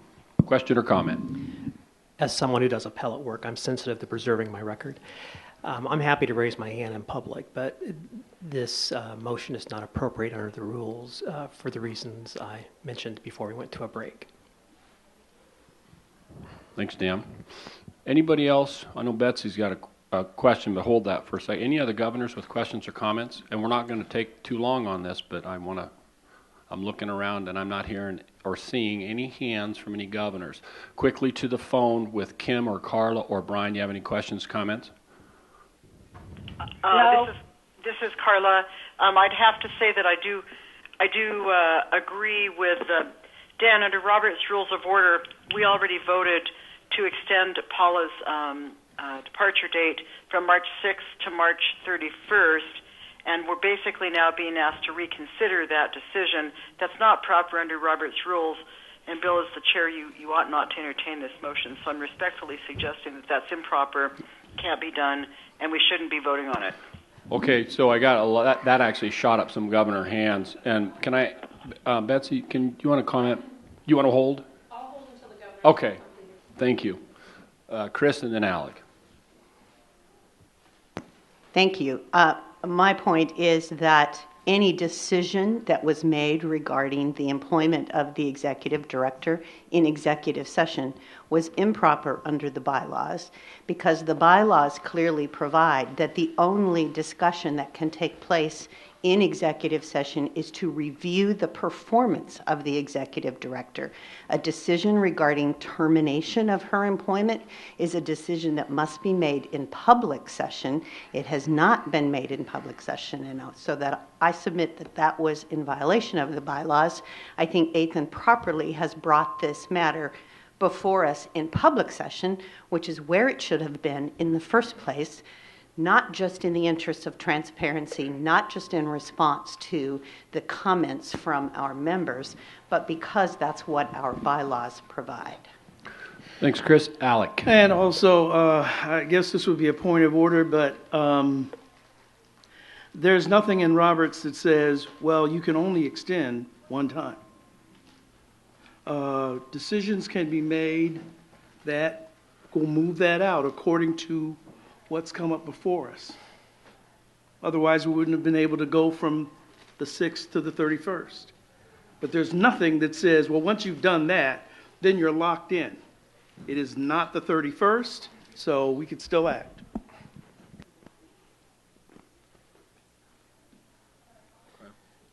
All right, governors, any other questions? No other questions. Okay, to the folks in the audience, questions or I move the call to concerns? question. Yeah, I'm not going to cut off audience participation, just so you know. That's going to be a cold day in hell before we stop people from Bill, speaking. point of order, that is Hold not on, appropriate Carla. under Hold on. Robert's I'll let Rules you of make your Order. point, Bill, Carla. it is Carla, I'll not let you make your appropriate. point if you just hold on. Let me finish. I kind of get talked over on this. We are not going to cut off people from speaking their mind, period. Go ahead, Betsy. Thank you, and I apologize Bill, to I'm everyone. so sorry, but point of order again, and I'll say, Mr. President, the public is allowed to participate, but not during debate on a motion that's pending. You are going around Robert's Rules of Order. You're creating a disorderly process. I'm asking you, please, as the President, to make sure that our process is followed. All that happens when you let the public weigh in, when it's not part of a public hearing, is that you force the governors to then extend their dialogue and respond to public comments. This is not the time for that to happen, and I'm asking you to please do your job as president with all due and greatest respect. Yeah, I've made it really clear that I will not cut off the public or the membership from speaking. Go ahead, Julie. So perhaps what you need to do is just make clear that there is a period for public comment that is allowed, and then public comment must stop, and the governors can debate the motion, and the public cannot speak during that portion. Right, so let's take public comment as quickly as we can, and then we're going to move to the vote. So thank you, There's a Betsy. motion to call the question, Go and it's ahead. been seconded, and it's not a debatable point. You cannot refuse, as you wish, Mr. President, to disregard the rules. We become anarchy if you do that. What if a judge says, well, I'm not going to follow the rules of evidence today? There's a motion made to call the question. It's been seconded. It requires two-thirds, I think. Someone correct me if I'm wrong. Are you denying? We vote. Are you denying a member the right to speak? I'm asking that we follow the rules. No, I'm asking if you're denying a member the right to speak to this body. If that is the effect of applying the rule, I reject the way you're voting the question, Mr. President, but that's the effect of the rule. Well, point of order. I have a real difficulty with the notion of cutting off debate whenever we feel like it, so that we don't hear from anybody. That's why it requires a two-thirds vote. It's a higher threshold. It's not when we feel like So it, Alex. if, It's what the rules require. We can't say we'll use the rules here, but we won't here. Today we'll use them, tomorrow we won't. Well, we can't do that. But that's what this board is doing all the time. What I would Exactly. what I would say very clearly is this board has bent Robert's Rules of Order on multiple occasions, and usually in an effort to allow people to be heard. And so I think applying Robert's Rules of Order in a manner to try to shut down the speech of a member is utterly appalling. It is absolutely wrong. And I completely disagree with any effort by any governor to try to manipulate or use Robert's Rules of Order or any rules to shut down the members, period. I want to be very clear about that. Now, you seem insistent on voting on this. So Betsy, if you would hold your thoughts, please. Let's let the governors decide if they're going to allow. It's not my intent to cause trouble or further dispute within this board. I know that. Thank you, and I apologize for you being put on the spot. Governors, all those in favor. Okay, a roll call vote. All those in favor of stopping this discussion and hearing from the membership on this, raise your hand. No names are available. Dan. Mr. President, Why, that is raise not your the hand, motion. Dan. The motion is to Dan. cut off debate and call Dan. the question. It's not to stop the members from talking. You are inflaming Carla. people with the way you're improperly stating the motion. Please do No, state it properly. Okay, I've stated it. Dan. I we're yield voting. to You PJ. have not stated it properly. Dan, I yield to PJ. yield. We're not. It's not debatable, I PJ. can't hear you, Bill. I just heard this isn't debatable, Okay, so we're then, voting. yes, all right. It's been repeated to me over and over again. It's not debatable. Dan has said this is not debatable. We cannot hear you, Bill. Perhaps. PJ, Perhaps. did you hear Dan say it's not debatable? Yes. Okay, so let's go to vote. I vote yes to call the question. Thank you, Dan. Dan votes yes. Ethan. I vote no. Russell. No. Russell is a no. Kyle? I vote yes. Kyle votes yes. Gene? Yes. Gene is a yes. Yes. PJ is a yes. Yes. Paul I'm sorry, is a, Bill. I Paul, don't know if you called my name or not. This is Brian. Not yet, Brian. Paul is a yes. No. Alec is a no. Dan? Dan is a no. Chris? Chris is a no. On the phone, we have Brian. Again, you're cutting in and out, Bill. So again, is this the motion to call the question? It is. It is. On the motion to call the question, I vote aye. Brian votes yes. Carla? Yes. Carla votes yes. Kim? Yes. Kim votes yes.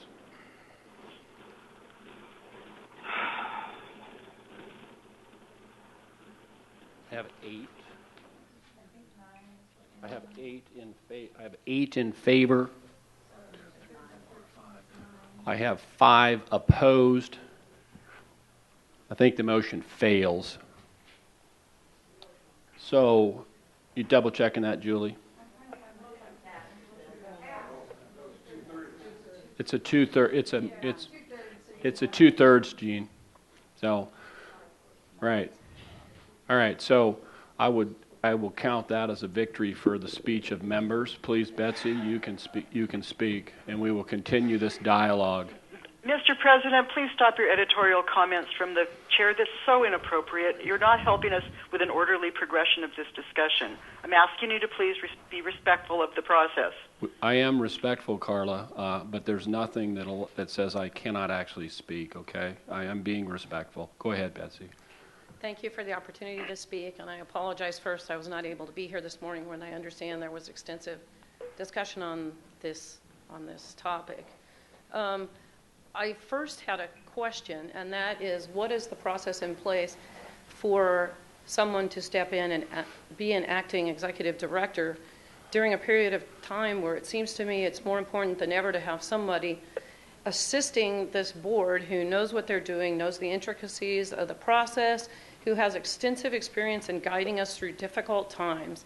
And at this point, I do not yet have expressed directions from my organization on this point because it has come up so suddenly. So I am speaking primarily as a 30-year lawyer and a concerned citizen, as well as someone who hopes to get direction soon from my organization. But it strikes me we have... No names are available. We have a bill pending that I believe needs to be fought, because I think the Washington State Bar Association performs many functions that the Supreme Court cannot and will not if the organization is disbanded. So I believe the organization needs to continue. And right now, that's in serious question. We have the restructuring process in place that has a long way to go before it comes up with something that could meet some of the concerns of the folks out there who are seeking to destroy the Washington State Bar Association. And we have potential pending litigation, I believe it's a North Dakota case that's been revived by the Supreme Court that has yet to go through the process that may make all of these discussions, or many of them, moot and require us to do something very differently in the state of Washington. And it makes absolutely no sense to me. I've been on other boards, I've had to deal with other situations, to be a leaderless ship in a time of crisis. So I would urge that this board set aside some of the feelings that are obviously apparent and simmering, some of the other issues that may or may not be clouding the judgment on what needs to be done right now, and keep a steady hand at the helm. If there are things that need to be worked out, those can be done with additional behind the scenes or executive session materials. I think staff cohesiveness is also seriously important and impacted by what happens with this. So I would just ask that serious consideration be given to what is in the best interest of the greater organization, setting aside some of the things that may be going on internally in the Board of Governors themselves. The lawyers in the state deserve a functional process and a functional bar association in this critical time. Thank you. Thank you very much, and I'm very appreciative of the comments. John.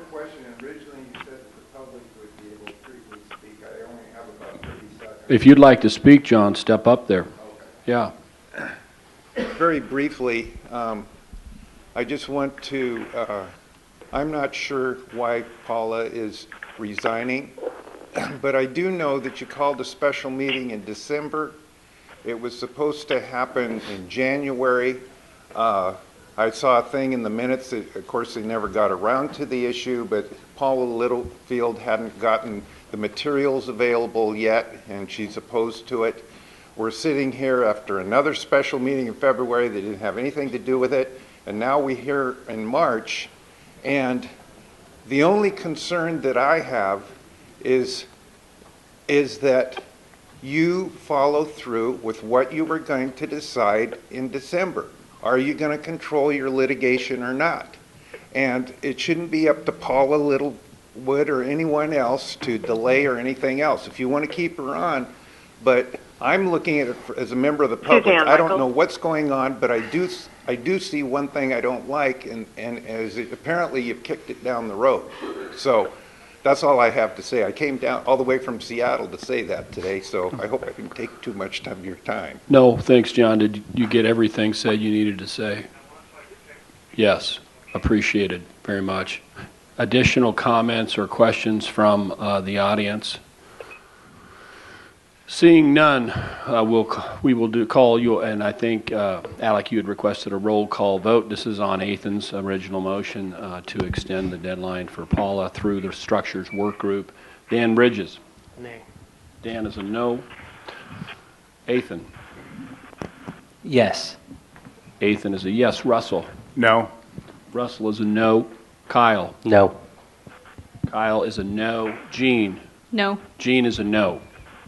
PJ? No. PJ is a no. No. Paul? Paul is a no. Alec? Yes. Alec is a yes. Dan? Yes. Dan is a yes. And Chris? Chris is a yes. On the phone, Kim Hunter? No. You are a no. Carla Higginson? That's correct. Thanks, Kim. Carla is a no. Carla is a no. And Brian?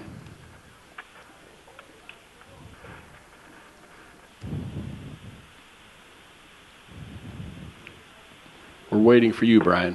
Is Brian still on the phone?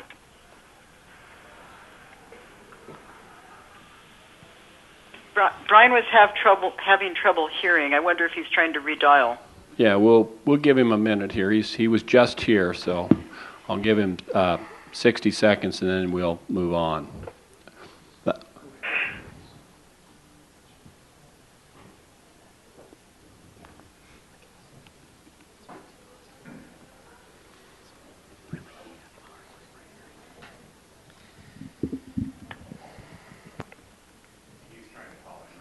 Thank you. I thought he would be. He has indicated that he got Bill.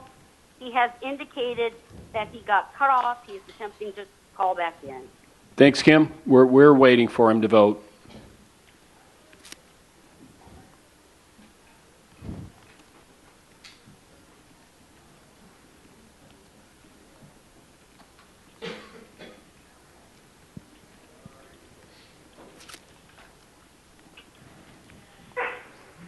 Are you with us, Brian?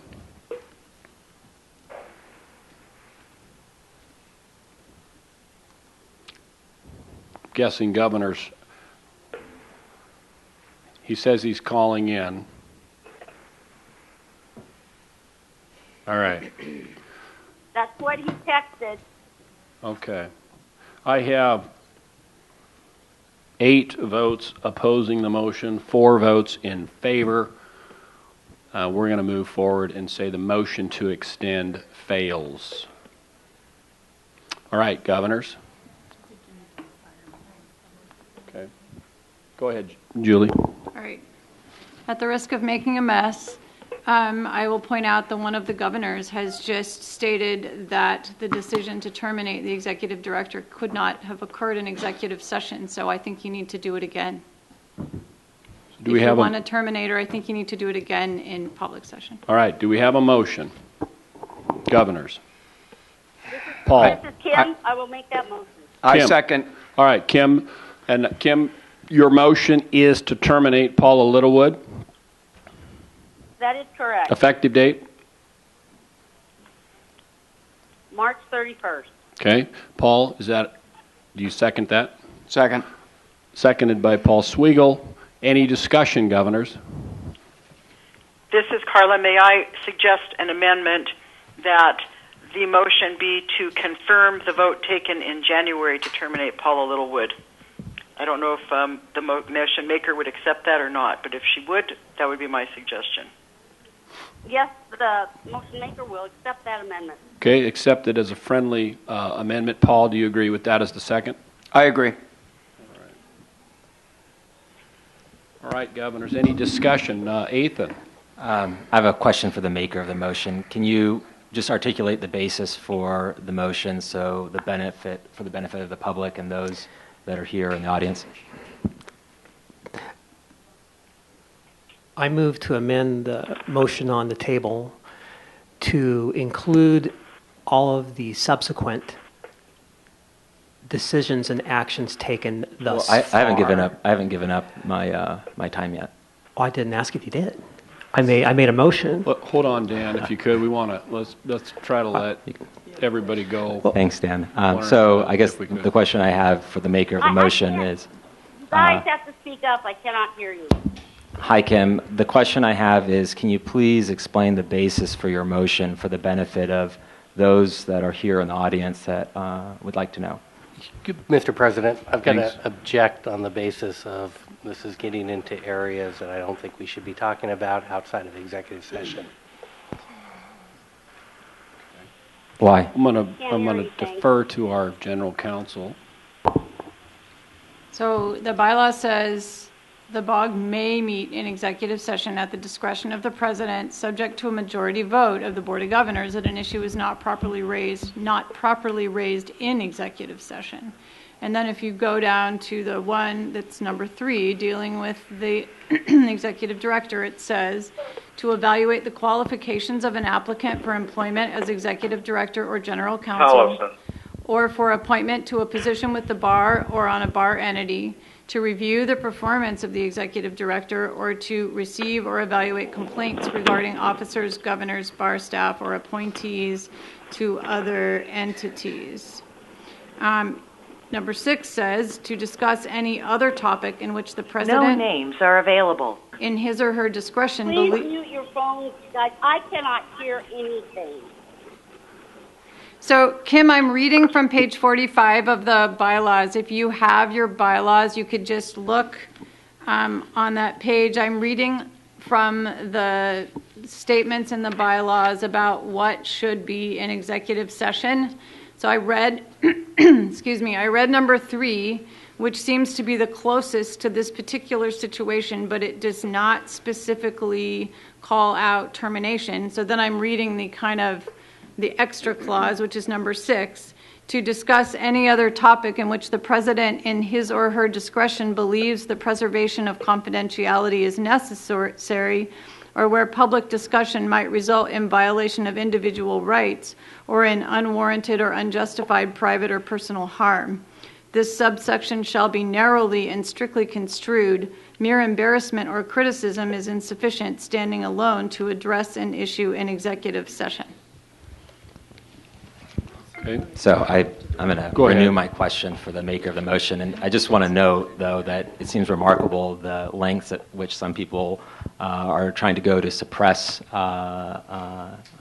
public discussion and not be transparent. And I think it's obvious. And so I'm going to ask the maker of the motion to please explain the basis for your motion. It'd be for the benefit of those that are here in the room. Mr. President. Excuse me. I guess I'm asking the question of the maker of the motion. Mr. President, I renew my objection. The Board of Governors has appointed a subcommittee to partake in a certain obligation and responsibility. This is going to invade into that, and it's properly discussed in executive session. If we discuss it out in public, then we're we're not protected by the executive session, and we're not protected by attorney-client privilege. Well, that attorney is not here anymore. Okay, let's go ahead and hear from Kim, and just Kim's aware of what is considered executive session material. Kim's aware of that, so I think she can answer accordingly. Go ahead, Kim. Mr. President, I'm sorry. I know you hate hearing from Carla about Robert's Rules of Order, but I need to bring to your attention a point of order, which is actually I don't hate hearing from you, Carla, and I appreciate your comments. When a question is pending, a member is not supposed to question motive or question what the person is saying or the why. In debate, the member's remarks must be germane to the question before the assembly. That is, his statements must have bearing on whether the immediately pending motion should be adopted. So it would not be appropriate. No names are available. That would be totally inconsistent with a deliberative body. I'm asking, can you explain some of the reasoning and motivation behind it so that the board would benefit from that reasoning rather than just this blanket motion without understanding why it was made and the basis for it. That's what I'm asking for. Thanks, Carla, and I do. Sorry, but Mr. President, could you hold on? Could you hold on, Carla? Would you hold on for just a second, please, just for a moment? Okay, thank you. I appreciate your comments. I do want to move on with the answer, but it sounds like you have something you'd like to state on the record. So please do that, and then we will move on with Kim's answer, whatever that may be. Well, Mr. President, that is the point of my point of order. I am reading out of Robert's Rules of Order, which we are bound to follow under our bylaws, and it says very strongly, the measure, under no circumstances can a member attack or question the motives of another member. Right. The measure, not the member, is the subject of debate, and I take Governor Papilio's question to Governor Hunter as asking her to explain her motives, and that is simply improper. I'm asking you as the chair to direct the governor to refrain from that questioning. And right. Governor Hunter is under no obligation to answer this question. And I join in that under... Hold on just a second. Kim, or Carla, thank you. I don't hear anybody attacking anybody. He's simply asking the reasoning for the motion. There's no attack or criticism, and just asking simply for that. That's help what he's not supposed to do. If I could finish, Carla. Could I finish for a moment? Thank you. That's all that's being asked. So again, I would ask that Kim please answer to the best that she can, being cognizant of no names are available. Executive session material. Thank you. Go ahead, Kim. Okay, first of all, I don't feel comfortable addressing this in public session. This involves some personnel issues that I don't believe should be aired in the public domain at this time.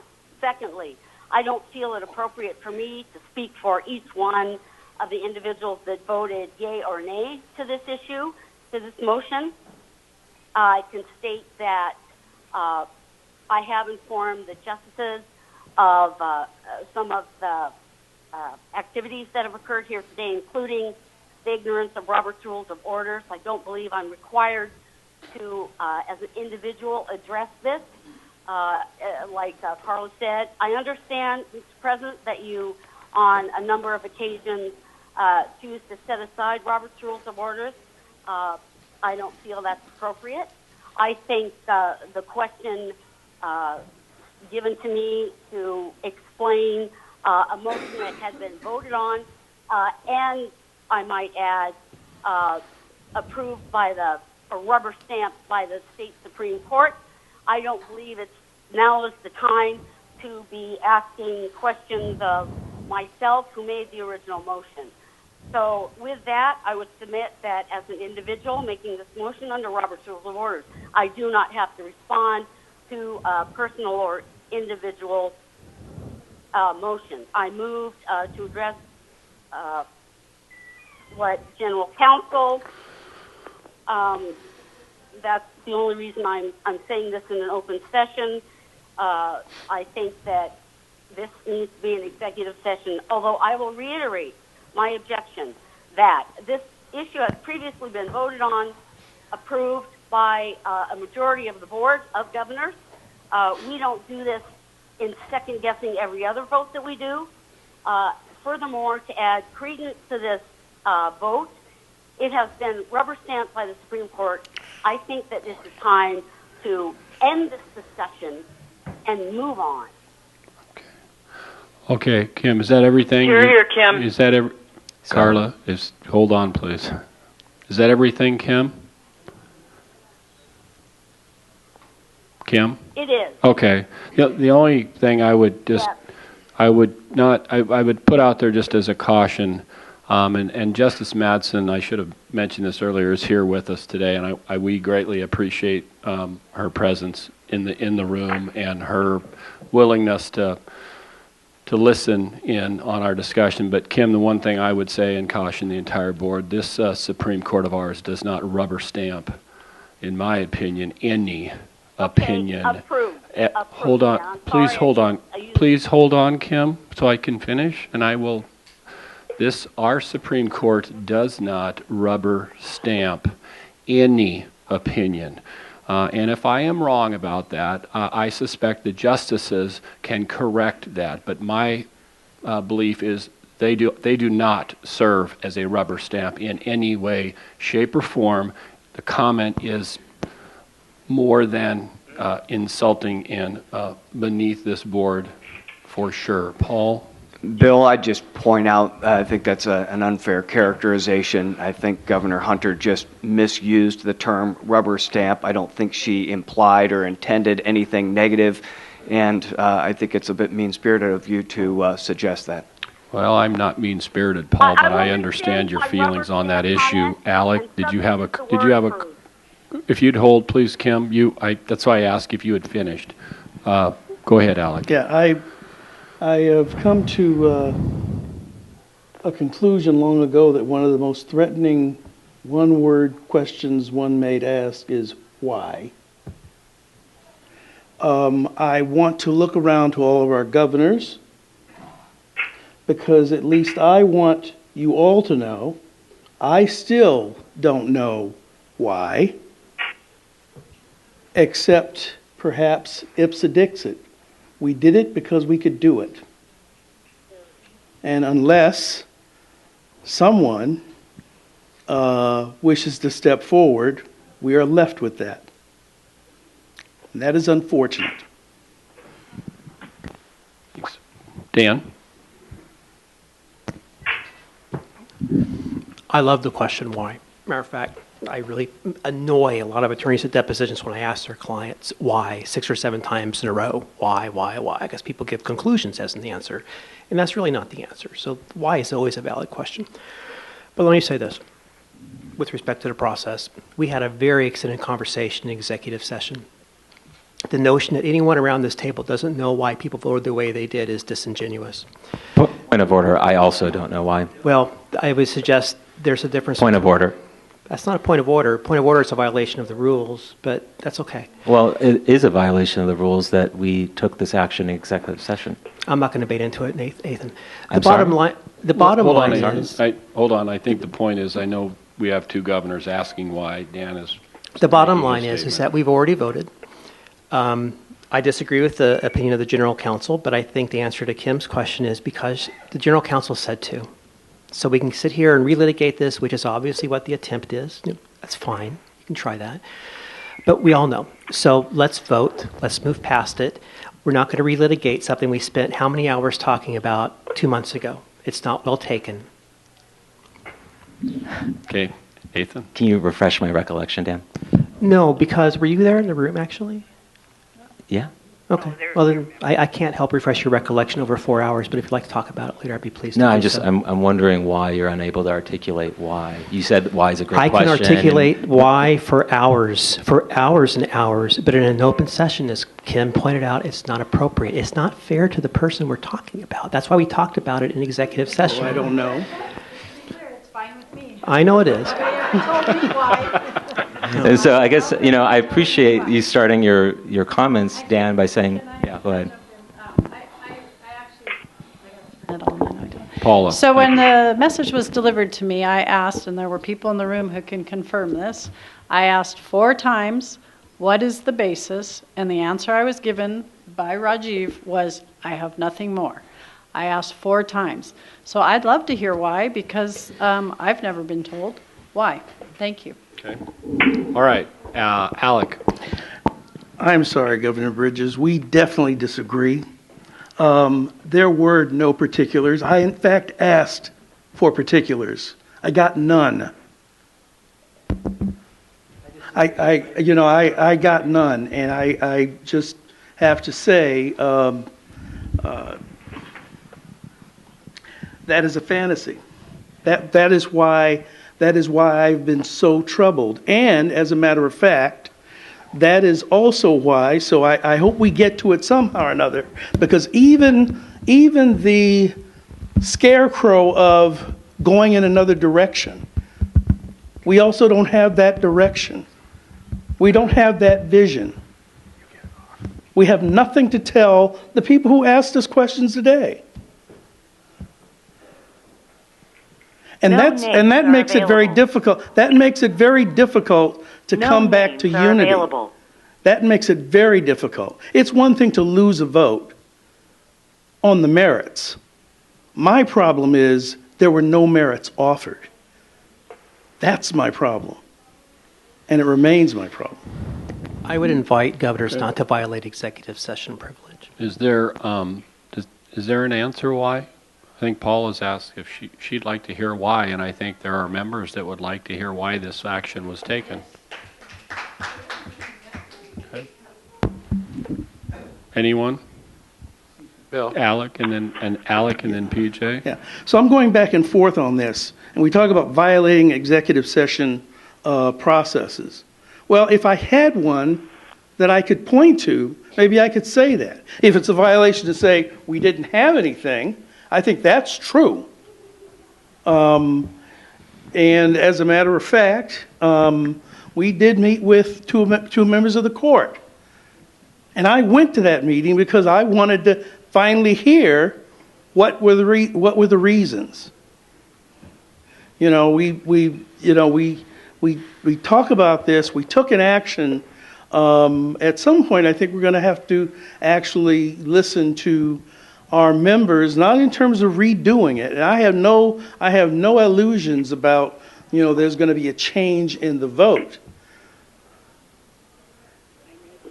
But there were some things that were broken.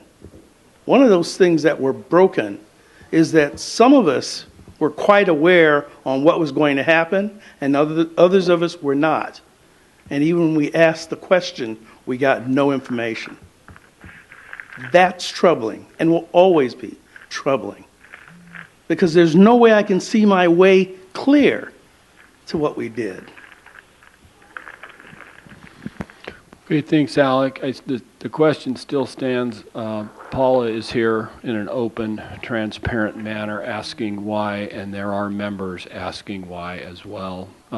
PJ? I'm going to reiterate what Kyle said. Any employment lawyer worth their salt representing this organization would tell you at this point, you don't go down this road. Not in public session and not now. Kyle and the Gang of Three have been charged with carrying out a particular task. They should be allowed to do it. Airing reasons at this point is going to make that more difficult. It's going to create possible problems for us. You shouldn't be going down that road. Julie, go ahead. Interrupt for 1 second, and whoever is crunching on something on the phone, please mute their phone. Again, if we could have the folks take a look at that mute button and mute, please, that would be appreciated. Thank you. Go ahead, Julie. So all I wanted to say is what I'm trying to do is make sure that the vote you took is valid. If there is any question about whether you should have done it in executive session or not, you need to repeat it in public session so that your vote is valid. And that is what I said, and there you go. And I agree with that. I'm not objecting to that. I think we should go ahead and vote. Okay. Any other comments, questions, or does anybody want to take on that answer of why? Or would you? Bill, this is Carla. I'm going to call the question. Okay. All right. You prepared to vote on the call of the question? Okay. Dan. We'll do a roll call. Dan. Can you restate the motion, This is to call the please? question. Yeah. It's to call the question. I was assuming there was a second. Thank you. All right, Dan B? Yes. Yes, Dan's a yes. No, I don't vote to cut off debate. Ethan is a no. Russell? Is there any further debate? Not if... Yes, I still haven't heard, and Paul hasn't heard an answer Right. to why. People want to debate, but Dan's calling the question he wants to stop debate, so that's why we're taking a roll call. I vote in favor of calling the question. Calling the question. Okay. That's a yes from Russell. Kyle? Kyle is a yes. Jean? Jean is a yes. PJ? Yes. PJ is a very firm yes. Yes. Paul is a yes. Alec? No. Alec is an even more firm no. Just to match your firm, yes. Yeah. Dan? Dan is a no. Chris? Chris is a no. Kim Hunter? I'm sorry. Bill, I can't hear anything. Kim, so I don't even know. Kim, I'll try to reiterate this. Kim, Dan has called the question. Are you in favor or not? Yes. Yes. And Carla? Yes. Carla's a yes. And Brian, are you there? Yes. Brian is a yes. And 9. Okay, that's sufficient, right? Okay. All right, 9 in favor, 4 opposed. The motion to call the question passes. Okay. Can the original motion be restated before we vote? Yes. Kim, your motion, please. The original motion you made.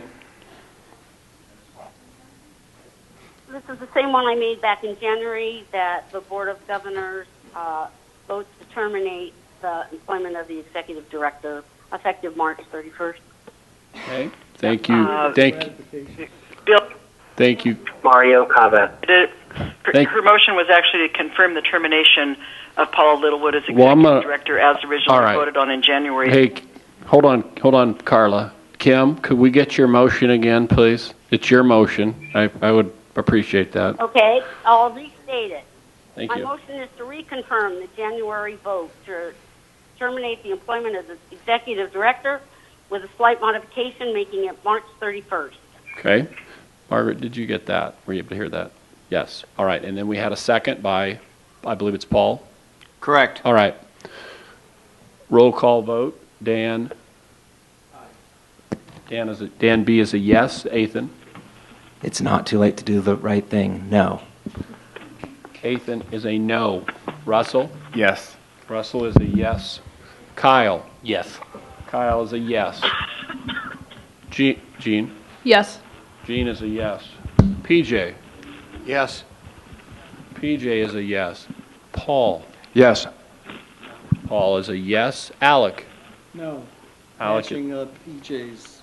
Alec is a no. Dan Clark is a no. Chris is a no. On the phone, Kim, it's your motion. I'm assuming it's yes. That is correct. Thank you. And Carla? Yes. Carla is a yes. And Brian? Bill, can you hear me? I can, Brian. I can. I vote yes. Yes, Brian is a yes.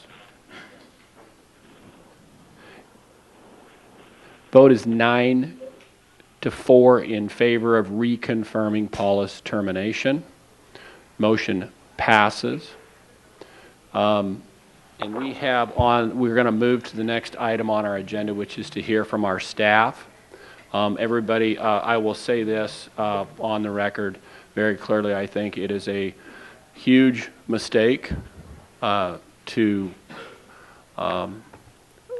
do this to our executive director, given the Bill, point of order. This is Carla. Please do not grandstand from the chair. Please just run an orderly meeting. Thank you. This I'm is running an honestly orderly getting meeting. a bit wearing. Thank you don't you. get to editorialize Carla. as the Thank chair. you. People lose confidence in your ability to impartially conduct the proceedings. Thank you, Carla. Please do not grandstand. Thank you. I won't grandstand. I will say again, I think. Grandstanding is absurd.